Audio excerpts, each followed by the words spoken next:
Hi, and welcome to Let's Chat. I'm Janice VanDerAa from Keller Williams Realty, Boston Northwest. And today I'm chatting with Janet Lorusso about her business, JRL Interiors. Hi, Janet. How are you? Good. How are you, Janice? Good. I'm so excited to be talking to you about your business today. Happy to be here. Yeah, and we have the opportunity of having some experience working together. So I'm blessed in that fashion to know the myriad of opportunities that you offer in your practice. So hopefully we'll get a chance to touch on some of those today. But as we just kick off our conversation here, can you tell me a little bit about how long you've been in business and you know, some of the favorite things about what it is that you do and how you came to the field? Sure. Sort of my philosophy is that I'm an interior designer, but we make life better one room at a time. Nice. And I come from a science background. So my undergrad degree is in chemistry. And I honed my analytical skills working in a lab for doing biochem allergy research for several years. But I've always had a passion for creating spaces that live well. And so I went back to school and to RISD and got a certificate in interior design almost, do I even want to say too long ago now? 30 years ago, Yeah. almost.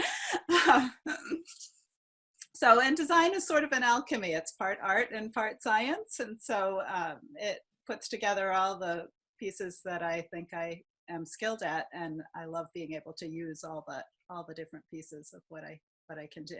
Well, that really shows when we've had the chance to be on an appointment together and the ruler comes, or not the ruler, but the tape measure comes out, then I know right away that there's going to be a really good, outcome or product from that experience. So that's interesting. It's interesting how the two are connected and how you've overlapped them as well. So a little bit let's just start with, let's see, what's the most joyous part of your practice? Oh, I love, it's sort of like, the Miss America question where the answer is world peace, right? Yeah. I love working one-on-one with clients because it's very rewarding. And clients have to trust you. They have to trust the process and they have to place a lot of trust and faith in you. I didn't realize for a long time that not everybody can visualize how a space is going to look. Right. And that's, my thing and not everybody's thing. And that's so right. People have to trust you. And I really appreciate and feel honored by that trust and rewarded about the outcome being, oh, wow, I had no idea it was going to be like this. This is so much better.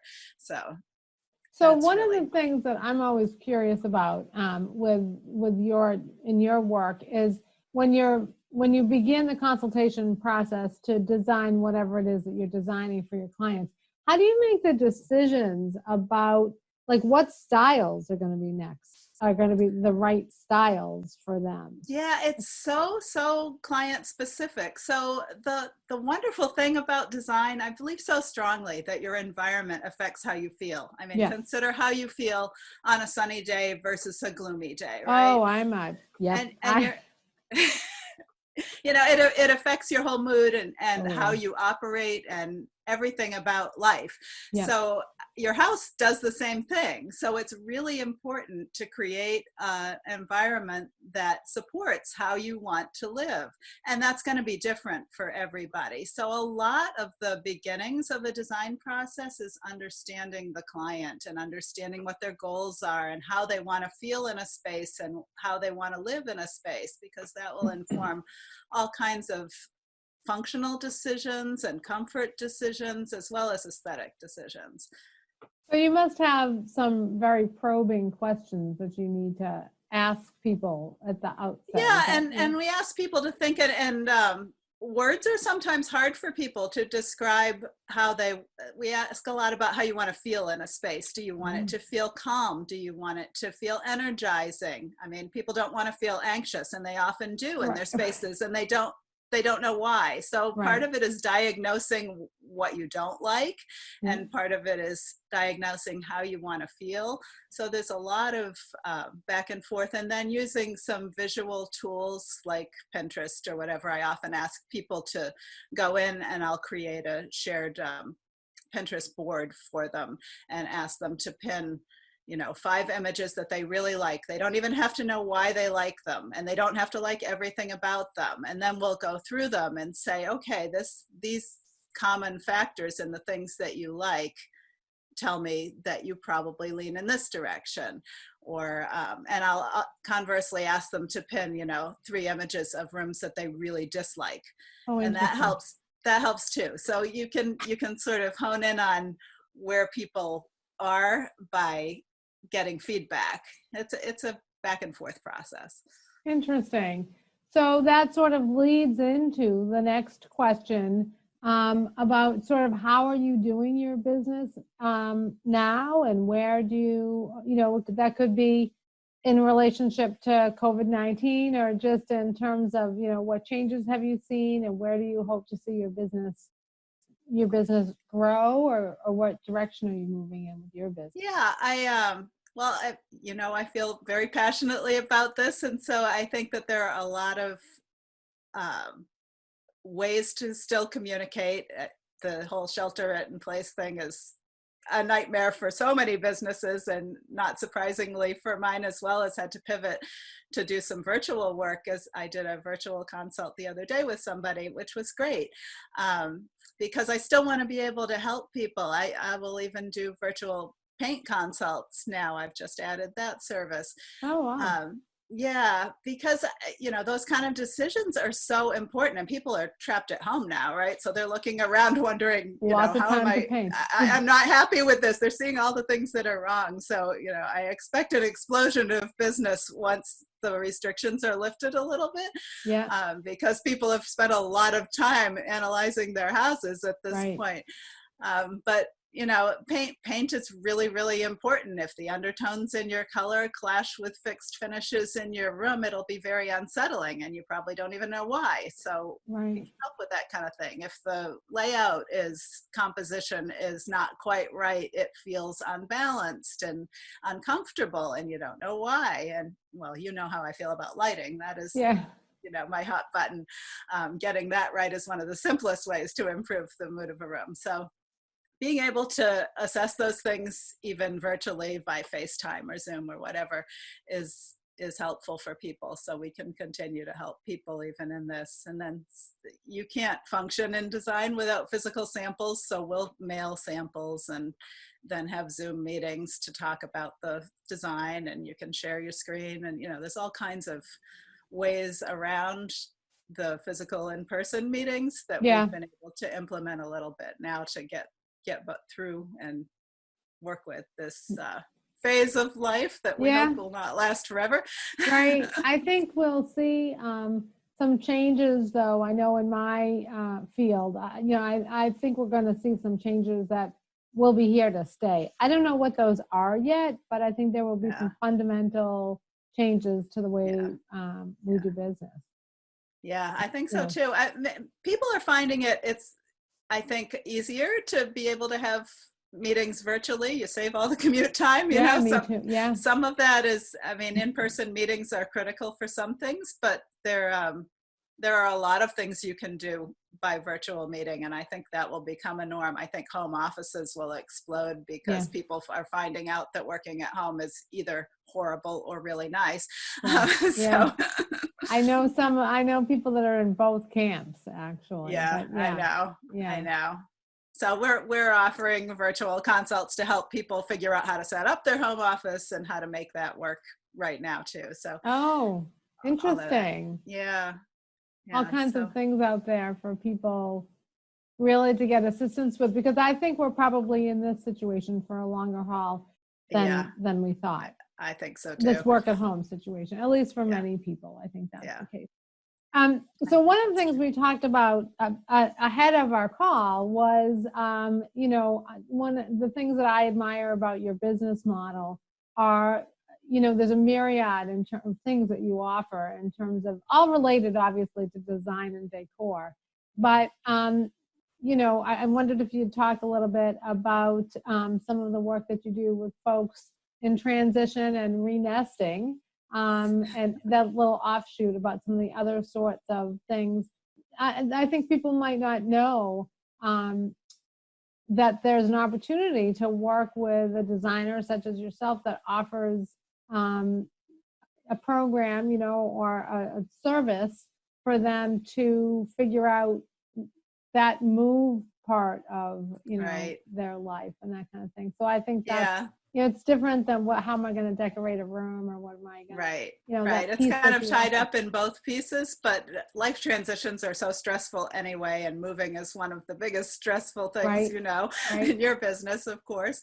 And so we have helped, it was born out of client requests, actually, decorating clients that we've had that have been moving and said, help, what do we do? And so, Mm-hmm. so we'll go in and assess where they're moving from, what they're moving to, what they want to help them decide what they are going to take that will work in the new space, help them figure out where it's going to go in the new space, lay it all out in a clear manner so that moving day is less stressful, and they have a document that says here's what piece goes where, so they're not, having the movers move the couch 15 times. No, a little to the left, and maybe let's try it in that room. So they already know what they're taking. They're not paying to take stuff that they weren't going to use. Yeah.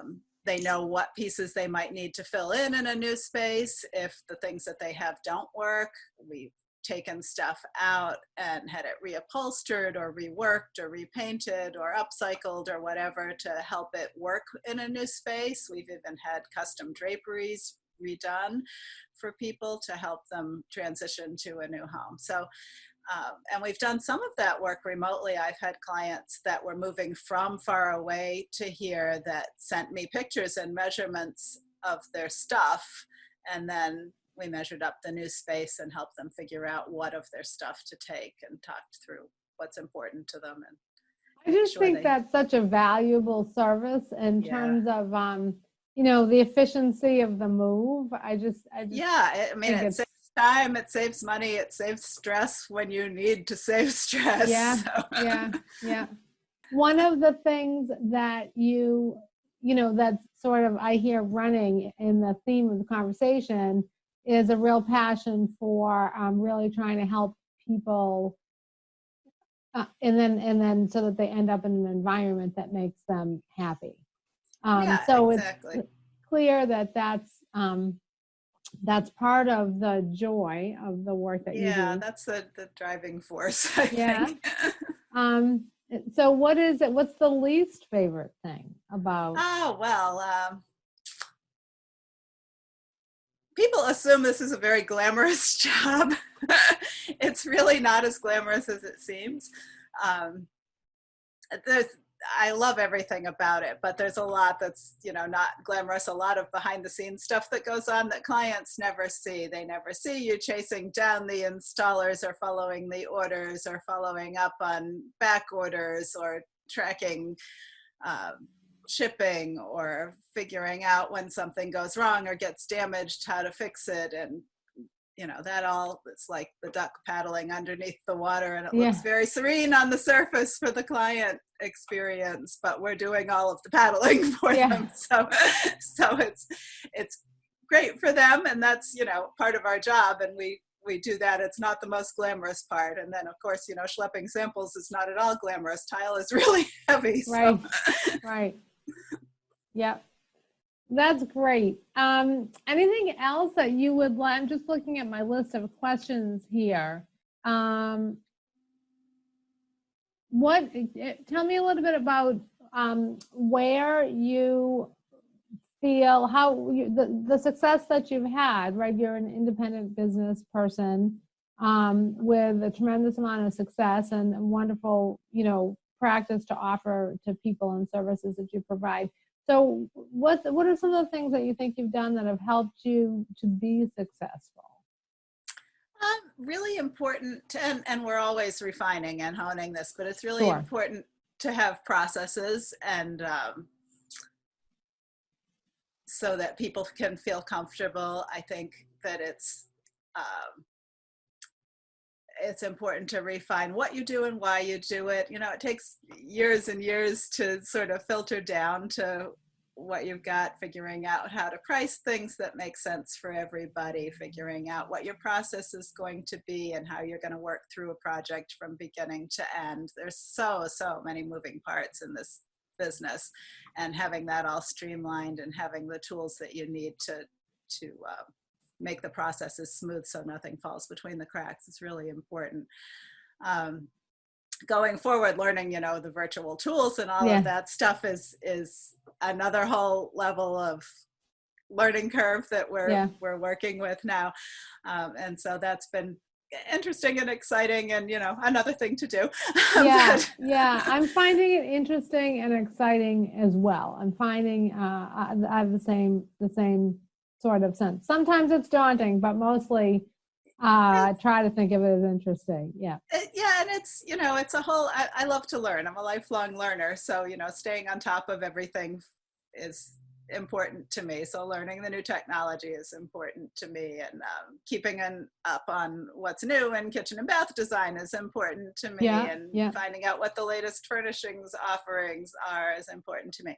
And I blog about all of that stuff so that I can help a wider audience than just the one-on-one clients, because I think everybody can benefit from good design. You know, it enhances your life, it improves your life, and so I want to help as many people as possible. So, well, that's great. I just want to touch on one more thing before we wrap up here. But you're talking about, you know, your systems and how chemistry minded of you is that to make sure that you have a system in place to get from point A to point B, I'm sure. And it's very interesting, because in my world, we are all about systems and models. You have to be. I think all businesses have to be. You know, it's a hobby. If you don't have systems, it's a hobby. And I find myself rewriting and writing again and tweaking and changing all the time. Exactly. Nothing is static. You have to keep updating it. But well, anything else that you have that I haven't asked you, or that you wanted to touch on before we sign off for today? I don't think so. I don't know. We haven't talked about staging, so that's another whole piece. Would you like to? Let's talk about that a little bit then. I'll give a little intro. I know that we have worked together on a number of staging. Staging would be, for those that don't know, folks that are getting ready to sell their home often have an opportunity of, you know, through their realtor to discuss the staging process in preparation for the home sale. So go ahead and tell us a little bit about how that works for you, because I feel that you know, we've done it pretty successfully. Well, first let me say how important I think staging is. So I'm a big advocate of it. I know that you get a faster sale and you get more money if you stage properly. Staging halfway is not good enough. I think you're wasting your money if you spend it staging just, you know, 2 chairs in the corner of a room looks like timeout. It's not staging. So the goal of staging is to create an emotional response in a buyer. You want them to fall in love with the house. If they fall in love with the house, they will pay anything for it and move as fast as they can to get it. So that's the goal, is you want an emotional response. And to do that is multi-layered. You don't have to do the whole house if it's an empty house, but you do have to do the critical rooms. You need people to be able to envision living there. So, and you want them to envision living their best life there. So it's a lot like design in that way, but it's more of telling a story that might appeal to a broader audience, whereas design for an individual is very, very specific for that individual's personality. So you don't want your staging to be bland. I mean, it can't be generic furniture store looking either. It needs to tell a story. So you have to know who your target market is, and then you play to that target. And so how would that work? You know, oftentimes when I'm talking to people that are thinking about selling their home, you know, their first response to me is, oh, I don't want, let's say, a home where people are living. So it's not vacant. And they get overwhelmed by the thought of all of the things that are going to be brought into the home to stage. So talk a little bit about, the difference between, or just what it looks like when you're staging a house where someone is already living versus an empty Yeah, house. I mean, in some ways, it's less expensive and easier to stage a house where somebody's already living. There's already stuff there usually to work with, and most of it's is workable, so you don't have to get rid of everything. It's not a clean sweep, tiptoe around and live out of your, basement for the duration of the sale, which will be short if you stage. So you want to minimize that time, especially if you're living in a home, because there's nothing like having to clean up your house every 10 minutes for a showing, right? No. So, but using what people have is part of what makes it personal. Now you want to depersonalize the photographs and that kind of thing because you want your buyer to be able to envision living there, but you want your home to have personality, and people that already have stuff